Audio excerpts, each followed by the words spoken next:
Отдайте нам с ребеночком, мы на пару.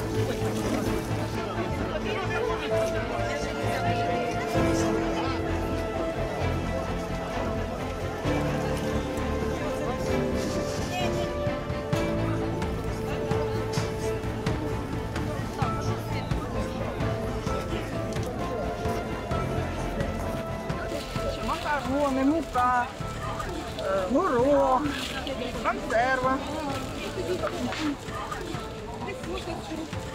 тушонка.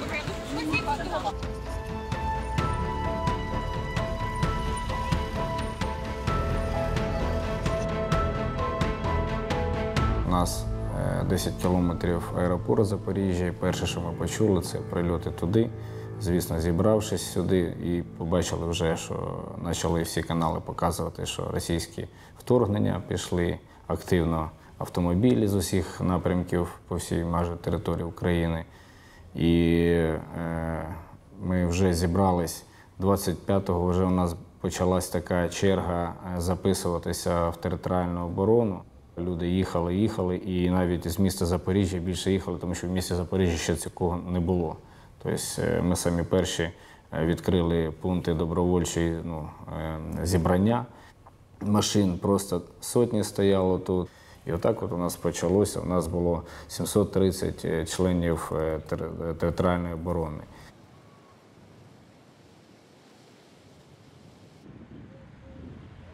Тут кругом на всіх вулицях стояли хлопці. Чергування було дійсно, ніхто не виходив. Знаєте, от в душі всі ждали ось коли. Траса перерита повністю Харків-Сімферополь, по ній неможливо проїхати.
Дізнались ми про початок активної фази збройної агресії, як і всі люди в Україні, 24 лютого. Це, звичайно, були тривожні новини для нас. Ну і на першому етапі включені ми були у процес мобілізації наших жителів для захисту території. А вже 26-го, в другій половині дня, війська Російської Федерації зайшли до нас на територію нашої громади. Це було, мабуть, близько 15-16 години. Вони зайняли позиції поверху нашої території, і з того часу вже наша територія стала окупована. А вже ввечері централізовано по нашій головній вулиці пройшла колона більше 100 одиниць техніки. Ну, тобто це була велика сила, яка одразу зайшла і без, скажу так, серйозної підготовки, без озброєння, ясно, що зупинити таку навалу було неможливо. До 31 березня я разом з своєю командою залишався ще на місці.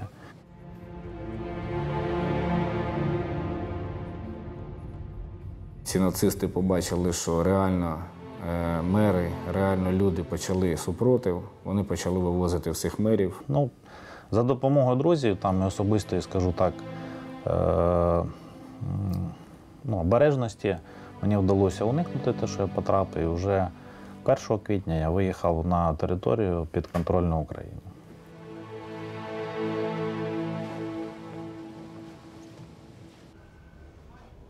Останній раз в приміщенні своєї роботи ми були 1 квітня, а в суботу, це була п'ятниця, ці дні не забудеш ніколи, а в суботу вже зайшли російські війська. Це ще прохладно було. Цвіли абрикоси і оцей гул, безкінечний гул техніки. Йшли танки, і вони намагалися нам донести, що, типу, дивіться, нічого страшного не случилося, виходьте на роботу, працюйте, як все гарно. Ми не хотіли бути з ними, ми не хотіли допомагати їм хоча б самим якимсь там найменшим якимсь допомогою надавати їм. Багато хто ще сподівався, що швидко пройде деокупація, і ми просто дочекаємося тих, хто виїхав уже на той час там. Найбільше те, що всередині. Ти ніколи в житті не погодився б жити в Росії, бути вместе з ними, поділяти їхні цінності. Це не наше було. Це не наш вибір, не наше життя, яким ми жили. Не було свободи. Дуже боялися постійно, поки ще там були перевірки гаджетів. От, на собственному прикладі, я вже навіть виїхавши сюди, у мені до сих пор сняться кошмари, що мене ведуть на перевірку, перевіряти телефон.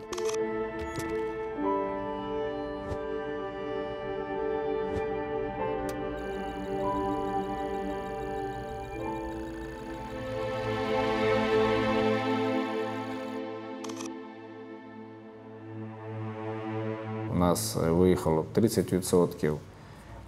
Це в основному діти, матусі, бабусі. Перший прильот в неокупованих територіях Запорізької області – це наша перша громада. Це 28 червня того року. Перший обстріл селища Балабина, РСЗВ, касетні ракети.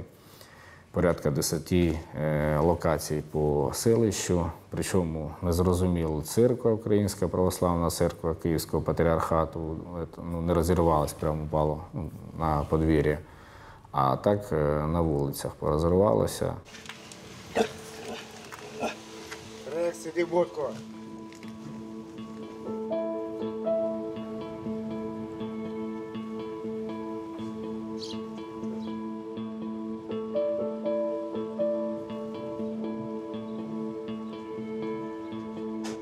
Трапилося все вночі, знесло нам дах повністю, пробило нам стелю, підлогу.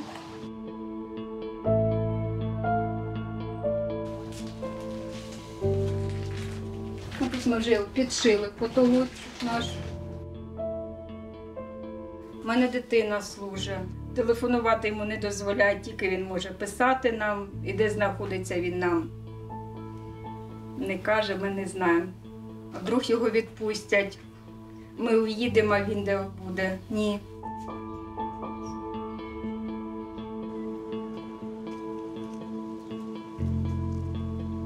В тій кімнаті я телевізор дивилася, я не почула ні взрива, нічого. А діти спали отут, вже спали. І волною, коли воно вдарило в кришу, от сусіді, відкрите вікно ж було на провітрюванні, його відкрило. І в сусіді воно всі 5 вікон, їм вибило.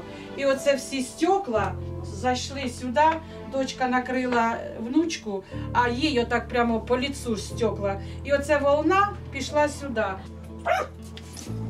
Двері ми не побачили. А коли газовщики приїхали підключати газ, кажуть, у вас пробита витяжка. А ми не побачили. Почали просліджувати, а воно ось сюди влетіло, сюди, сюди.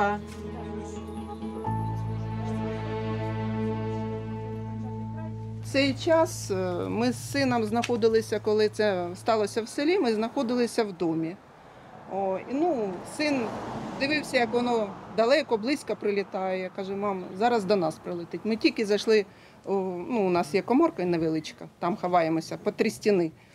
Тільки зайшли туди і раптово це було. У сусіді там страшне, що було на криші, і у нас оце все рознесло.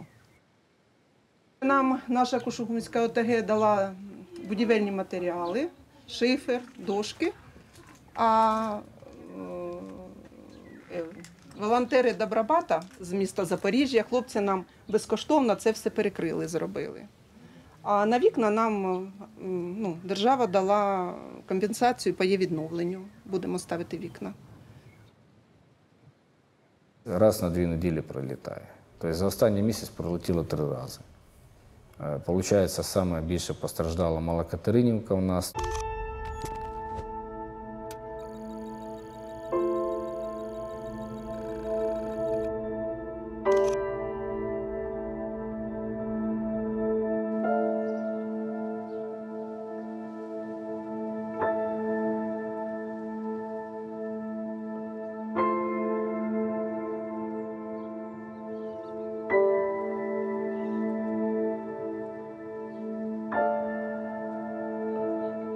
Обстріли. У нас вони не часті, але бувають. Це іноді страшно, іноді нормально. Але видно було багато де горіло. Там видно було. Ті, хто виїжджав, все одно приїжджають. Не всі, звісно, але з часом вертаються. У мене тато воює.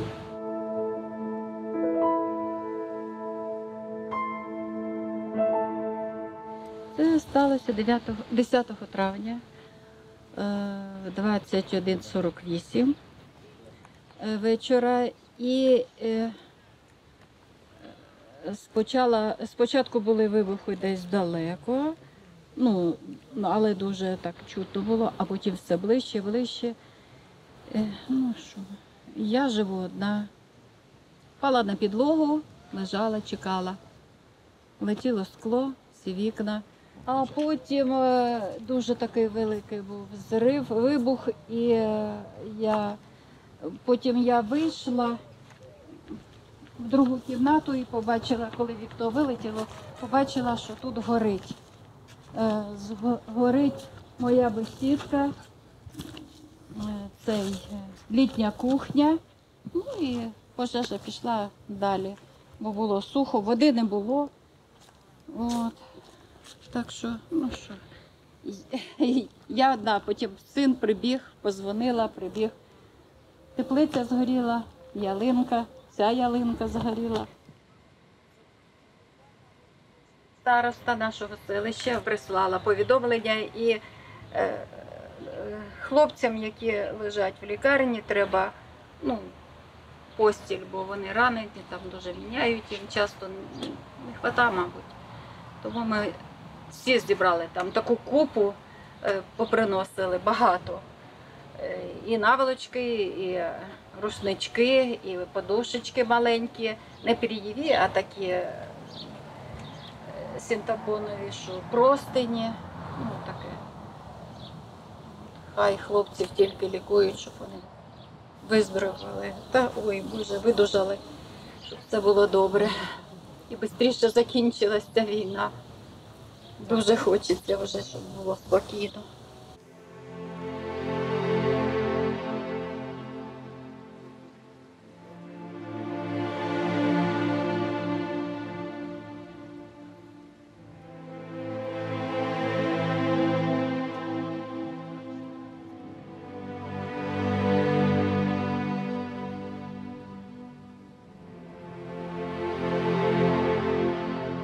2 місяці тому до самого підриву вода була Аж під мостиком, за мостом. Тут плавала риба, ми з мостика бачили, як плавають щуки, карасі. Ну, тобто води було набагато більше, навіть за ногу. Потім вона швидко почала виходити. Ми промислові рибалки. Ми ловимо рибу на Каховському водосховищі. Якого зараз фактично не існує. Займаємося дуже давно. Це ми вже в 3-му поколінні. Ще мій тесть, його дід, був председателем цього рибколхозу, який розформувався. Самої організації, яку ми правоприємниками, їй вже 70 років, 74. Та щось таке, так. 74 роки. На цій водоймі тепер рибалки не існує, і я так вважаю, що років 10 мінімум. Після відновлення дзеркальної гладі водойому, років 10 це точно не буде тут рибалки. Це було усе життя. Це не так, як за гроші, тут не завжди зароблялися великі гроші. Ми цим жили, а зараз усе.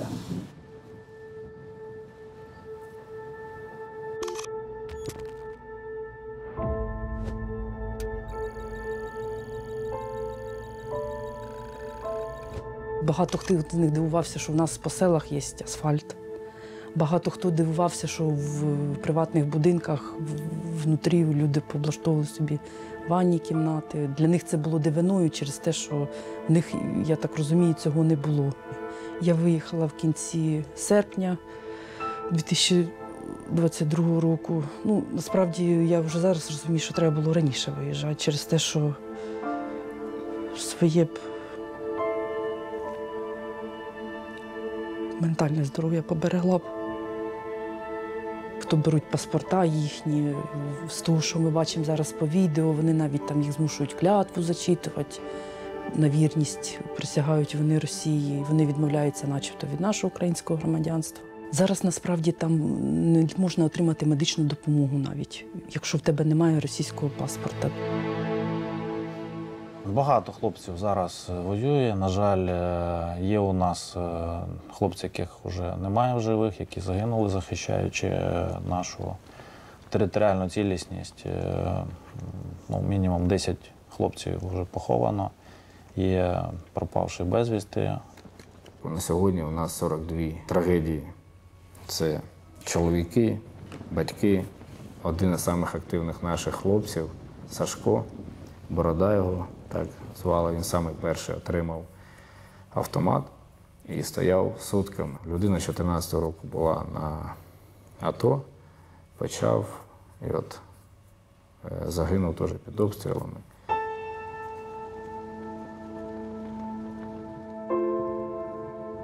На цьому кладовищі поховані бійці, які захищали нашу країну ще з 2014 року. Дуже багато невідомих бійців.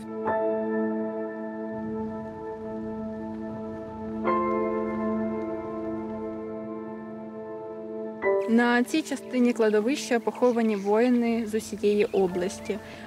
Тобто тут є загиблі воїни з міста Запоріжжя, є з нашої громади, також з окупованих територій.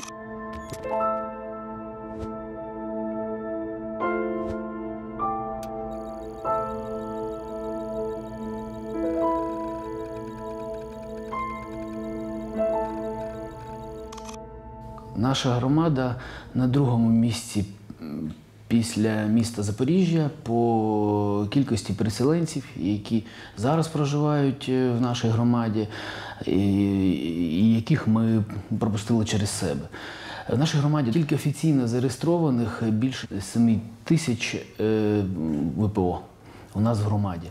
Також ми з перших днів відразу зробили, ми їх називаємо як міста компактного проживання, МКП, де переселенці, люди могли там декілька днів пожити, а потім вирішувати їхати далі або залишатися. І ми допомагали знайти їм там місце проживання.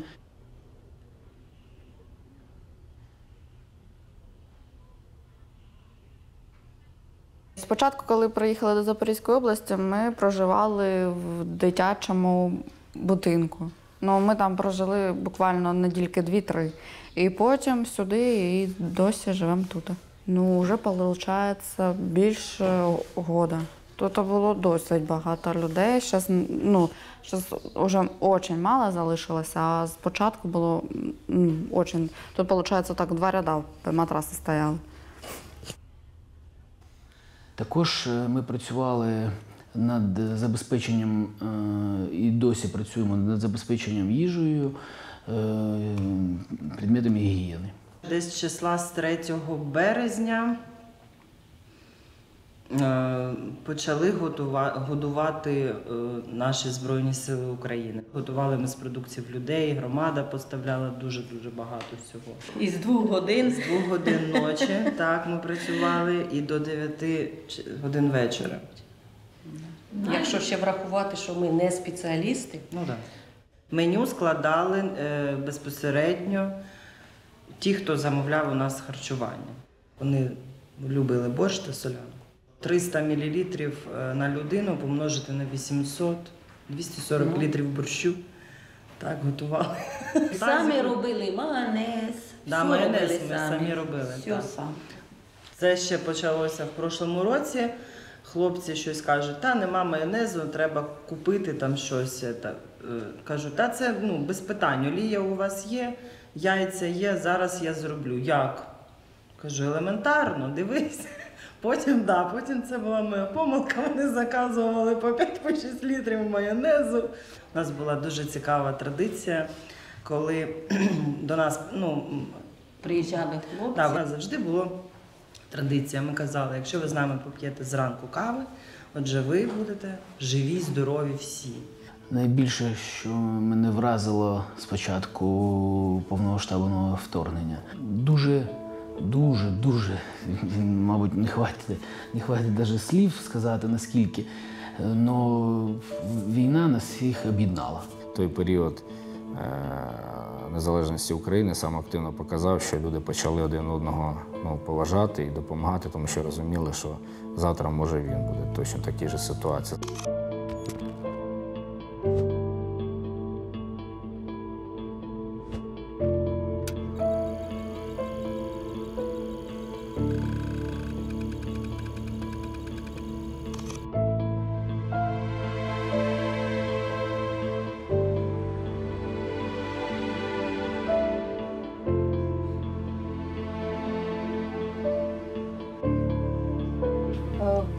В хабі отримують допомогу жителі саме Чернігівської громади. У нас зараз тут в Запоріжжі близько 1300 осіб нашої громади. Отримують вони в нас за допомогу гуманітарну вигляді продуктів харчування. Малюкам від 0 до 3 ми ще окремо формуємо пакети з дитячою гігієною. І малюкам ми ще й розсилаємо новою поштою ці пакети по всій Україні, саме нашої громади. Щомісяця вони тут збираються, ми видаємо цю допомогу, але це не значить, що вони не можуть прийти сюди в інший час.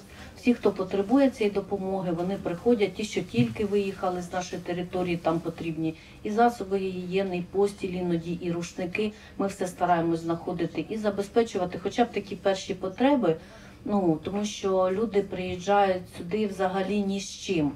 Із розбитою душею, тому що вони полишають домівки, вони полишають все. І наш хаб є не тільки таким місцем отримання гуманітарної допомоги, а місцем спілкування наших жителів, місцем психологічної підтримки. Ми один одного підтримуємо тут.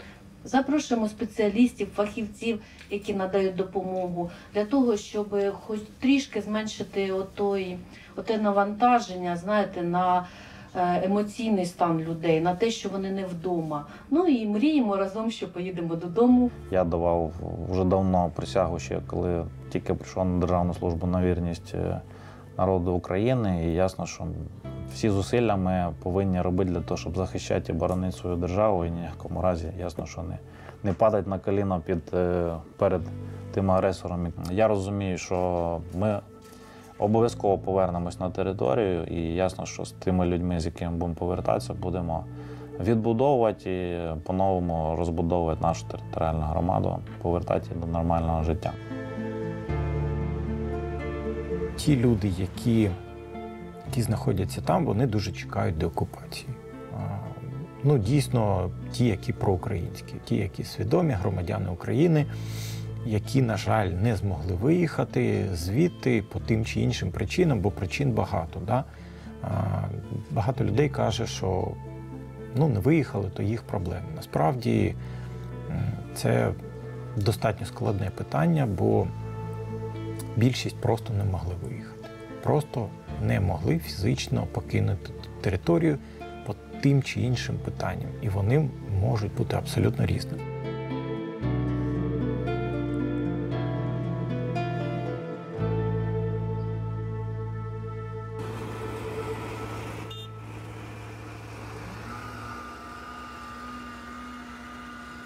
Вже зараз ми починаємо готуватися до деокупації, тому що це буде абсолютно непростий процес, і люди будуть хотіти виїздити з деокупованих територій, повертатися на деокуповані території.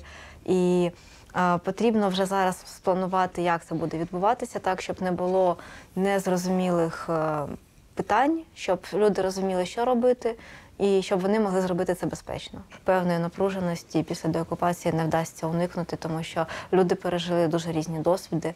Це досвід життя в окупації, досвід життя поруч з людьми, які йдуть на колабораційну діяльність, досвід життя поза межами дому.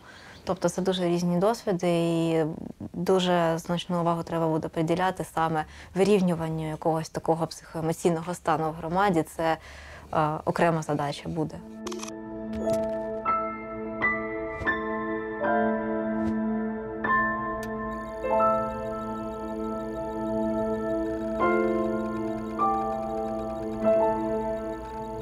На момент війни було в селі, до війни було десь приблизно 3,5 тисячі жителів. На даний момент плюс-мінус, хто виїжджає, хто приїжджає, десь 200-2400. З них половина, майже половина – це пенсіонери, люди похилого віку. Інша половина – це багатодітні, сім'ї з родинами, одинокі, передпенсійного віку. Живуть люди, як жили, і надіються на краще. З початку війни, навіть хто там міг щось і казати там в сторону Росії, то коли почалась війна, отаких розмов взагалі. І ті, хто, не знаю чого це і що на них вплинуло, навіть ті, хто там, є категорія людей, які от давно приїхали, вони росіяни по національності, в кого є довідка тимчасового проживання, але вони самі допомагали і продуктами харчування, і речі, і подушки, і одіяла. Перший час зносили і робили.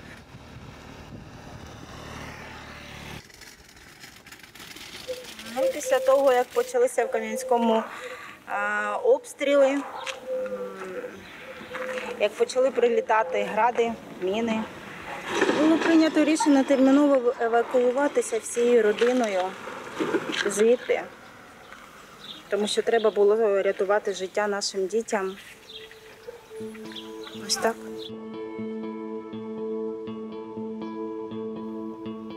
Після зміни я прилетіла додому, бо нам військові сказали, що треба терміново виїжджати. І ми терміново виїхали. Наразі на той час в будинку було приблизно 3 родини, 14 чоловік.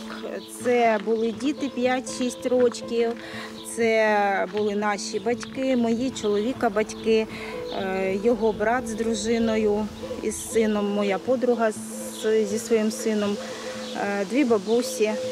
Одна моя бабуся, а інша просто сусідка. Так, рятували, бо був обстріл, її витягли з-під обломків, з-під гаража чи з будинку. В гараж прилетіло, гараж палав, то її врятували. Хватало, що було в руках, і все. В чому були, що схватили, то і схватили. У нас був прильот 22 жовтня 2022 року вдома. Ми всі спали, це було 3 часа ночі. Дитину поранили. Муж сказав, вставайте, ми не хотіли, потім все-таки пішли. І воно моментально, за 5 секунд, щось як будто би на кришу упало і взрив сильний. диван, муж пострадав, бо стеля на його падала на голову, балки, кирпичі. Ну, дитину він успів толканути. Я вже ззаді там вибиралися як-небудь, сиділи до утра в підвалі, бо воно летіло все одно, прильоти були далі. І волною до сусіда. Тоді 2 дома пострадало. Чоловік від нервів помер, від переживання, не видержало серце. Ну, вот эти прильоти, і от эта ж дитина була в этом, хата зруйнована, і это, поховали ми її, скоро буде полгода. Ждем перемоги, тільки коли.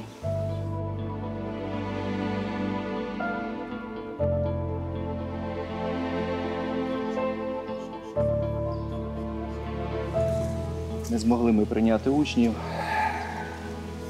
Нелюди пошкоджували навчальний заклад. Перший прильот був у нас ураган.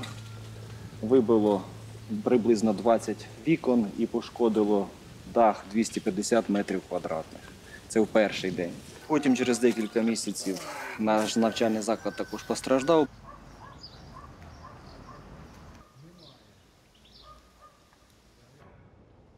Навчальний заклад повністю був готовий прийняти дітей.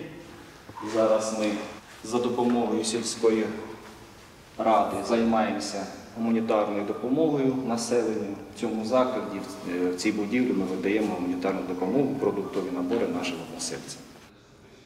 Колись у нас був кабінет хімії, де діти працювали, здобували знання. А зараз ми маємо ось таке. Бачите, було попадання, пробило нам дах, вибило таку арматуру. Ну, тут стояло приладдя, воно все відбулося загорання, нам потрібно було все тут зруйнувати, розчистити.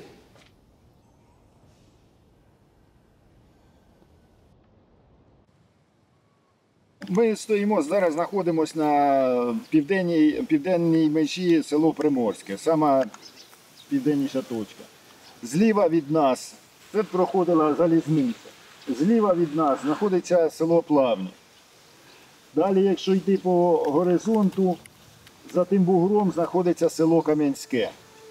До залива ця сторона наша. Як подивитися вдалині, то поля видно. Це йдуть вони понад трасою Харків-Мелітополь. Якраз уже це та сторона, де, скажімо, де вже окупована. Якщо дивитися лівіше, то там йдуть дачі. От по горизонту вправо йдемо, дачі. І виступ такий справа, це вже Верхня Криниця. Це біля міста Василівки, село Верхня Криниця. Там знаходяться російські загарбники. Якщо ще правіше від цього мисика, правіше, то ми бачимо такий, як бугорок, це Лиса гора, заказник чи заповідник міста Василівки. І звідти ще на початку війни напряму пішли обстріли в нашу сторону. От це все, все в видимості. В такій точці і з будь-якої частини вищої села видно, де що як знаходиться. Так само, як воно летить, зривається і далекі розвалює.